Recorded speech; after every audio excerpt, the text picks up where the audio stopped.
नमस्कार, मैं चंदन कुमार और आप देख रहे हैं अपना पसंदीदा चैनल अंगवानी। बिहार के तमाम 34,540 शिक्षकों के लिए वीडियो बेहद खास है और ये वही वीडियो है जिसके बारे में हमने कहा था कि आपको एक बहुत बड़ा खुलासा और एक फाइनल जिसको कि लेकर अब कह रहे थे शुरू से कि सारा कुछ जितना भी मामला चल रहा है, जिस मामले को लेकर पैसा उगाही अभियान चल रहा है पूरे बिहार में, वो इस फैसले पर डिपेंड करता है कि आखिर पटना हाई कोर्ट ने अपने फैसले में क्या कहा था, कि क्या यह फैसला सिर्फ उन पर प्रभावी होगा जो इसमें पिटिशनर या इंटरवीनर है, या फिर तमाम 34,540 के लोगों पर। और इसके लिए हमने आपको शुरू से कहा था कि मैं अपनी तरफ से कुछ नहीं कहूंगा, जो लीगल एक्सपर्ट हैं, जो कानून के जानकार हैं, जो इस तरह के फैसलों को अच्छी तरह से समझते परखते हैं, उनसे जब इनको स्टडी करवा लूंगा तब जाकर मैं आपको बता पाऊंगा। आज हमारे साथ इसी चीज पर हमारा ज्ञान बढ़ाने के लिए, हमें बताने के लिए कि आखिर ये पूरा मसला क्या है और हाईकोर्ट का फैसला क्या इस चीज को लेकर कहता है कि ये जो भी इस पर फैसला होगा वो सिर्फ उन्हीं लोगों पे मान्य होगा जो इसमें पिटिशनर या इंटरवेनर है। तो इसी पर चर्चा करने के लिए हम जुड़ते हैं सीधे दिल्ली से उमेश शर्मा जी से, जो सुप्रीम कोर्ट के वकील हैं, वहां पर कई सालों से केस को लड़ते हैं, प्रैक्टिस करते रहे एज ए लॉयर। तो उमेश जी, बहुत स्वागत है आपका अंगवानी पर। उमेश जी, आप तो पहले भी आते रहे शुरू से चैनल पर, और आपने जब जब हमने कोशिश की है कि आखिर कोर्ट के फैसले क्या है या भी कोर्ट में सुनवाई के मायने क्या है, तो आपने हमेशा से हमें एक सही जानकारी हमारे व्यूअर्स को बताई है।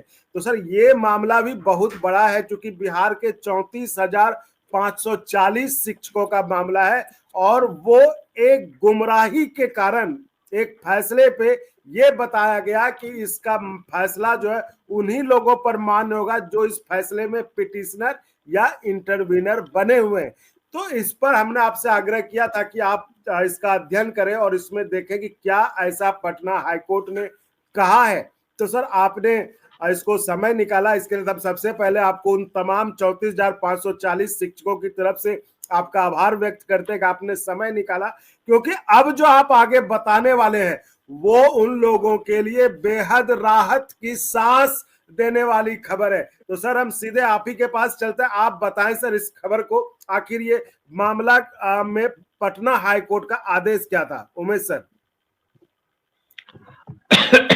पटना हाई कोर्ट में पहले समझते हैं कि बैकग्राउंड क्या है जी। ऐसा हुआ था कि पटना हाई कोर्ट में बिहार सरकार अपील में गई थी डिवीजन बेंच में, और वो सिंगल जज के ऑर्डर के अगेंस्ट था जी।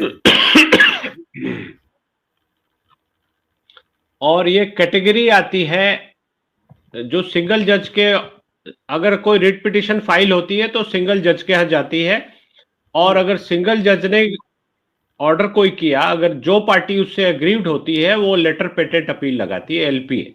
तो इस केस में एलपीए नंबर 812 ऑफ 2015 लगी थी जी।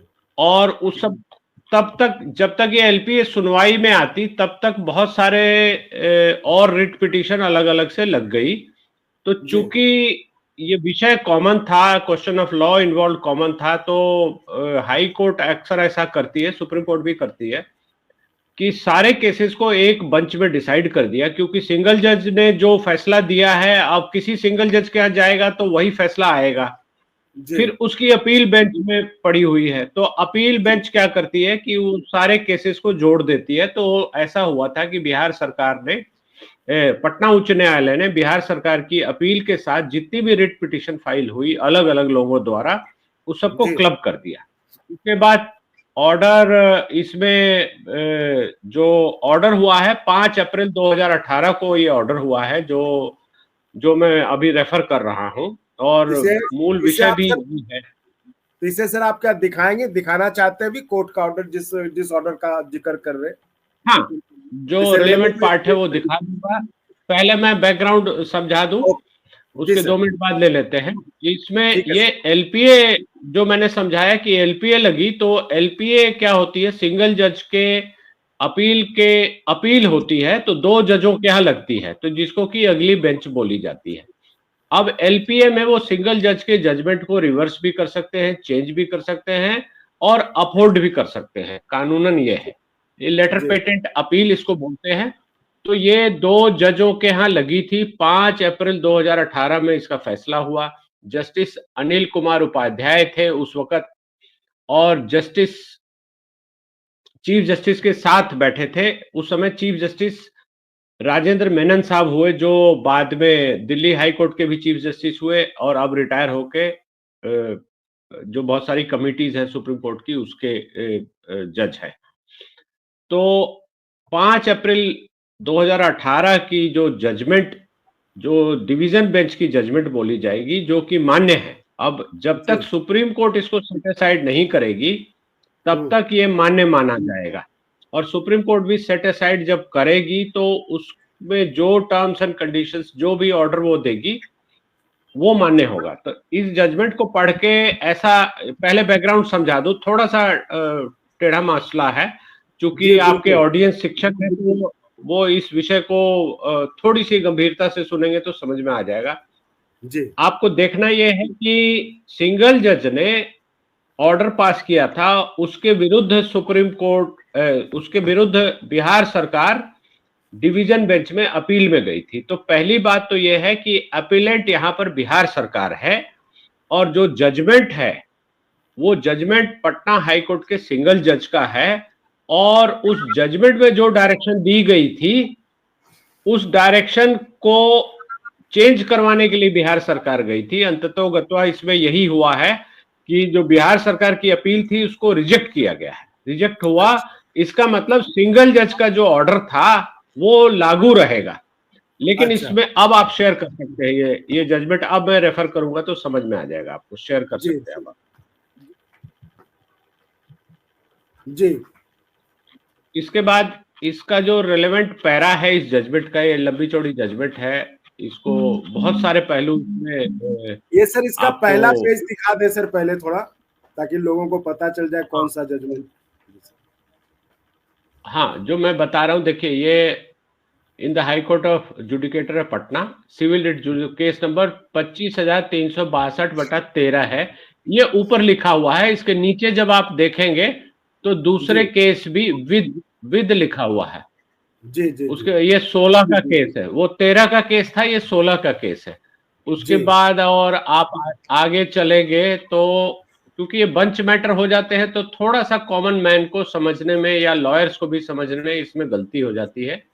उसके बाद अगला केस है सिविल विद लिखा हुआ, विद आप गौर कीजिएगा, विद जिसको कि एक साथ कर दिया है, जोड़ा गया। जैसा मैंने पहले बताया कि ये रिट पिटीशन है वो सिंगल जज के यहाँ जाती है, चूंकि अपील वहां पेंडिंग थी तो उन्होंने क्लब कर दिया होगा। ये देखिए विद लिखा हुआ है, 2016 का 16,559 नंबर केस रिट नंबर है जी। तो ये बहुत सारे मैटर्स हो गए जी। फिर इसके बाद और भी है विद और केसेस है, तो इसकी हेडिंग में फिर आप देखेंगे और केसेस हैं, सारे बंच बना दिया गया with letter patent appeal in. अब ये बहुत गौर करने की बात है, इसको जरा सुनिएगा, समझिएगा जी। ये जो लिखा हुआ with letter patent appeal number 812 of 2015 जी, in civil writ jurisdiction case number 10,443 of 13।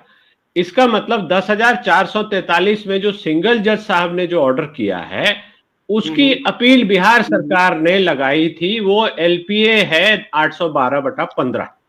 अच्छा, ये अब आप समझ ले। इसी में जैसा मैंने पहले बताया कि इसके बीच में जो भी रिट फाइल हुई वो सब यहाँ क्लब कर दी गई, और ये हाई कोर्ट में, अक्सर हाई कोर्ट में ये होता है। उसके बाद ये डेट ऑफ जजमेंट 5/4/2018 है, ये देख लीजिए।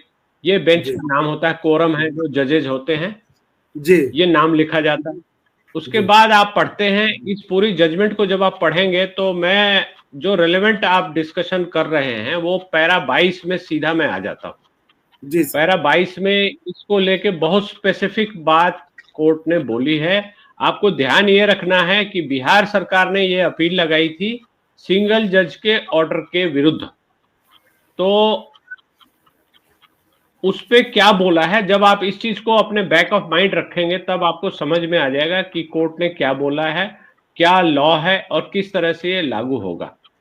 जी ये आप आएंगे तो इसको जी 18 पे आए हैं, 20 18 पे आए हैं, 22 है 22 ये। अब आप देखिए, ये 22 नंबर पैरा है। इसको मैं थोड़ा जी बड़ा भी कर देता हूँ, थोड़ा हाईलाइट भी कर देता हूँ ताकि जी लोगों को समझ में आए।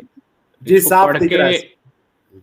हाँ, जब तक आप बैकग्राउंड नहीं समझेंगे आपको समझ हो सकता है ना आए। जी The submission of the learned counsel to confine the relief to the petitioners who have approached in writ court is also uncalled for, as the court does not find any merit in the claim of the petitioner for inclusion of their cases under old pension scheme. There is no question of individualistic justice in the present case. इसका मतलब ये हुआ, court ये कह रही है कि जो भी ऑर्डर हमने किया है वो जी सिर्फ पिटिशनर पे लागू हो ऐसा नहीं है, जी इंडिविजुअलिस्टिक जस्टिस नहीं है। ये जस्टिस पूरी क्लास के लिए है, जो सिमिलरली सिचुएटेड लोग हैं उनके लिए ये बात लागू हो जाती है। तो मतलब ये दी वही अदर वो सबमिशन, जी जी जी आप बता लें हाँ, बता लें। दूसरी लाइन ये है, the other submissions advance on behalf the petitioner for the applicability of old is worth only a submission to be noted for rejection and does not merit any consideration। तो दो बातें इस पैरा में जज साहब लोगों ने लिखा है। जी The submission of the learned counsel to confine the relief to petitioner who have approached is also uncalled for। इसका मतलब ये जो कहा गया कि सिर्फ रिट में जो पार्टी है उसी पर ये लागू किया जाए, ये इसको कोर्ट ने सीधा कहा कि ये अनकॉल्ड फॉर है। दूसरा ये कहा कि the other submission advance on behalf petitioner for applicability of old is worth only submission to noted for rejection। मतलब जो दूसरा सबमिशन है वो भी रिजेक्शन कर दिया उन्होंने। तो इसको अगर आप पूरे फैक्ट्स पर पढ़ेंगे और समझेंगे तो जो कहा गया कि सिर्फ जो पार्टी बने हैं उनके ऊपर लागू करो, उसको कोर्ट ने, डिवीजन बेंच ने पटना हाई कोर्ट के रिजेक्ट कर दिया कि नहीं, ये बात गलत है और इंडिविजुअलिस्टिक जस्टिस हम नहीं कर रहे। तो जस्टिस जो भी हुआ, इसका मतलब ये निकला कि जस्टिस पूरे क्लास के लिए हो गया, जो भी लोग ऐसे अफेक्टेड हैं उनके लिए हो गया, जो कोर्ट के सामने पार्टी नहीं है उनके लिए भी हो गया। और इस फैसले के बाद 5 अप्रैल 2018 के बाद भी जो मान लो कोई रिक्रूट हुआ है या उसी पोजीशन पर आता है तो उस पे भी वो लागू माना जाएगा कानूनी। मेरा मत यही है, मेरे हिसाब से ओपिनियन यही है। तो मतलब ये साफ हो गया ना कि हाई कोर्ट ने ये साफ कह दिया इस फैसले में कि जो सरकारी वकील ने जिरह किया था कि ये फैसला सिर्फ उन लोगों के लिए मान्य हो जो इसमें इन्वॉल्व है, यानी कि एज ए पिटिशनर या एज ए इंटरवेनर, उनके लिए सिर्फ मान्य, उसको कोर्ट ने साफ साफ मना कर दिया कि ये there is no question of individualistic justice in the present case. यानी कि साफ कर दिया किसी एक व्यक्ति के लिए जो है, यानी कि जो पिटिशनर है या जो इंटरवेनर है उसके लिए ये इसका सवाल ही नहीं उठता। ये पूरे इसके लिए हम पार्टी वर्ड यूज करते हैं, जो पार्टी है कोर्ट के सामने, पार्टी नहीं भी है तो ये सबके ऊपर लागू होता है। तो मतलब ये तो साफ हो गया ना कि ये अगर लागू होगा, अगर कुछ भी होगा, मतलब ऐसा कहीं भी कोर्ट के आदेश में नहीं है कि ये सिर्फ इन्हीं लोगों के लिए जो पार्टी है, यानी कि जो पिटिशनर है या इंटरवेनर। ये तो स्पष्ट है सर। बिल्कुल स्पष्ट है, ये कहीं नहीं ऐसा लिखा है, ऐसा लिखा भी नहीं है, साइलेंट भी नहीं है, बल्कि ये बात सुनकर कोर्ट ने अपना मत भी दे दिया है कि ये इंडिविजुअलिस्टिक जस्टिस नहीं है। इसका सीधा मतलब ये हुआ कि ये फैसला सब पर, जो भी बराबर सिमिलरली प्लेस्ड लोग हैं, जो बराबरी के हिसाब से उन सब पे ये लागू है। मतलब तमाम तो इसकी 540 लोगों पर लागू हो। हाँ, तो नहीं, उसके बाद भी अगर कोई ज्वाइन करते हैं उन पे भी लागू माना जाएगा, उन पे भी लागू माना जाएगा। तो ये वो बात है जिसको कि लेकर समझने की जरूरत थी और जिसको कि हर वकील ने अपने तरह से इंटरप्रेट किया और बिहार में एक सिलसिला चल पड़ा। इस पर पैसा उगाही के नाम पर क्या ये आपको हम इंटरवेनर बनाते हैं, आपको पिटिशनर बनाते हैं और केस लड़ते हैं, जबकि इसकी कोई जरूरत नहीं थी। और ये वही फैसला है जिसमें पटना हाईकोर्ट ने साफ कर दिया था, जैसा कि हमारे सर उमेश सर ने साफ साफ बताया कि कोर्ट इस पर साइलेंट नहीं हो सकता था, कोर्ट चुप रह जाती इस पर जवाब, लेकिन कोर्ट ने इस लाइन को खासकर अपने ऑर्डर में जिक्र किया, जो हमने आपको पहले भी कहा था कि देखिए ऑर्डर में सब चीजें होती है कि इस तरफ के इस पार्टी के वकील ने ये कहा, उस पार्टी के वकील ने ये कहा, लेकिन जो कोर्ट का ऑपरेटिव पार्ट है, जो ऑर्डर का ऑपरेटिव पार्ट है, उसमें कोर्ट ने साफ कह दिया कि इसमें there is no question of individualistic justice. Individualist, यहाँ जो इंडिविजुअलिस्टिक कह रहे हैं वो पिटिशनर या इंटरवेनर के लिए, यानी कि जो पार्टी है सिर्फ उसके लिए ये मान्य नहीं होगा, ये मान्य तमाम उन 34,540 के शिक्षकों के लिए होगा। तो ये मुझे लगता है बिहार के तमाम शिक्षकों को ये क्लियर हो गया, इसलिए अब उन पे जो कोई घबराने की जरूरत नहीं है, ना हड़बड़ाने की जरूरत है। अब सर, अब जब आपने इस फैसले को पूरा देख ही लिया, आपने समझ ही लिया, तो अब आप क्या कहते हैं? जो सुप्रीम कोर्ट में केस चल रहे हैं, 4-4 केस चल रहे हैं, तो अब आपका क्या सलाह, आपकी क्या सलाह होगी उन शिक्षकों के लिए? देखिए, सुप्रीम कोर्ट में तो क्वेश्चन ऑफ लॉ पे गया है। सुप्रीम कोर्ट सिर्फ क्वेश्चन ऑफ लॉ ही तय करती है। अगर कोई सोचे, और अदरवाइज भी बहुत सारी जजमेंट पहले भी है कि अगर कोई क्लास लिटिगेशन में आई है और मान लीजिए कोई उसका पार्टी नहीं बन पाया लिटिगेशन में, किसी कारणवश से वो बनना नहीं चाहता या बना नहीं या उसके रिसोर्सेज नहीं है, लेकिन जो फैसला होगा वो सब पर बराबर लागू होगा। ये पहले से सर्विस जूरिस्प्रूडेंस में ये लॉ पहले से है। और आप बहुत सारे शासन आदेश देखेंगे कि किसी एक केस में कोई एक आदमी कोर्ट गया, कोर्ट ने बोला कि ये जो आपका शासन आदेश है ये गलत है, या ये रूल जो है शासन आदेश में आपने जो गलत रेफर किया है वो रूल गलत है, तो उस रूल के बाद दूसरा शासन आदेश निकलता है कि ये रूल हमने हटा दिया। तो ये वही प्रक्रिया है कि आप किसी एक केस में जो भी आया, लॉ गलत डिक्लेयर कर दिया गया, तो आप उसको चेंज करने के लिए मजबूर हैं, या बाकी जो लोग उससे अफेक्टेड है सब पे वो बराबर जजमेंट लागू होगी।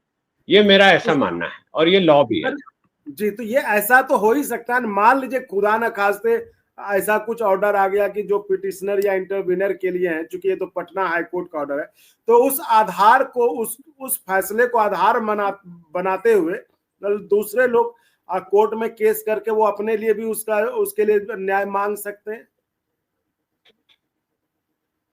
मेरा ख्याल है इसकी आवश्यकता पड़ेगी नहीं, वो चाहे तो जा सकते हैं। वैसे तो बिहार सरकार बाध्य होगी, जो जजमेंट आएगा सबके लिए लागू होगा, वो आंख मूंद कर, चाहे वो कोई पार्टी हो या ना हो, उससे कोई फर्क नहीं पड़ता।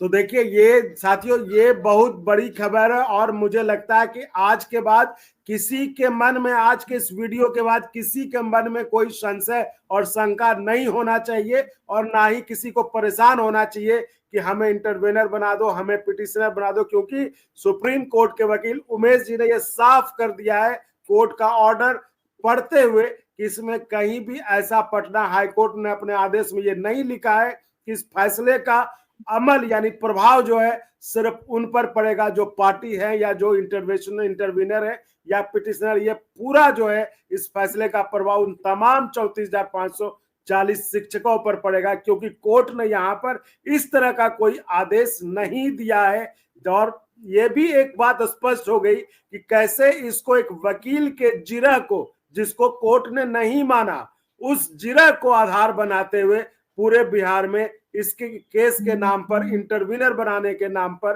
पैसे उगाही का खेल खेला गया।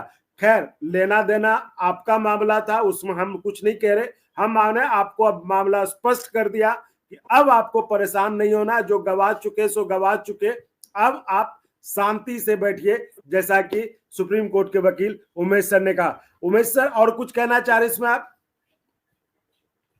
और नहीं, मैं रिपीट दोबारा कर दूं कि ये जजमेंट उन पे भी लागू है जो पार्टी नहीं है, और जो बाद में रिक्रूट हुए फॉर एनी रीजन, उनके ऊपर भी ये रेशियो लागू रहेगा। तो ये दिमाग में बिठा लें कि बाद में जो आए हैं, जो जिन्होंने ज्वाइन किया, ये 2010 की सर्विस रूल्स का झगड़ा था, तो मान लीजिए कोई 2018 या 2025 में अभी कोई ज्वाइन करता है, उसी रूल्स के अंतर्गत ज्वाइन करता है, तो उसके ऊपर भी बराबरी से लागू होगा। जी जी। तो साथियों, मुझे लगता है अब सब कुछ साफ साफ है, क्लियर है। तो हम उमेश सर का फिर से बहुत बहुत धन्यवाद देते हैं, क्योंकि ये आपने जो आज बताया उमेश सर, वो उन तमाम 34,500, क्योंकि ये शिक्षक मतलब वो शिक्षक है सर जो 90% रिटायर हो चुके हैं, जो उम्र की उस अवस्था में जो बहुत ज्यादा कुछ इधर उधर नहीं देख सकते, बहुत ज्यादा पता नहीं कर सकते, और 10% है जो रिटायरमेंट की दहलीज पे है। तो एक तरह से आपने उनकी बहुत मदद की है समझा के, इसलिए उनके तरफ से मैं आपका बहुत आभार, बहुत धन्यवाद व्यक्त करता हूं। और तो साथियों, आप ऐसे ही चैनल से जुड़े रहिए, चैनल को सब्सक्राइब कर इसी तरह का अपडेट आप पाते रहेंगे। इस केस में और भी जो अपडेट होगा वो हम आपको बताते रहेंगे। तो फिलहाल इस वीडियो में इतना ही। आप ऐसे चैनल को लाइक शेयर सब्सक्राइब करते रहें, और संभव हो तो ज्वाइन भी करिएगा, जिससे हमें आपके लिए और गुणवत्तापूर्ण कंटेंट के निर्माण में मदद मिले। बहुत बहुत धन्यवाद। और अगर आपको अच्छा लगा तो एक बार और आपको मैं कहना चाहूँगा कि आप इसको प्लीज़ सब्सक्राइब और शेयर करते रहें, ताकि हमारा भी मनोबल और सपोर्ट बना रहे।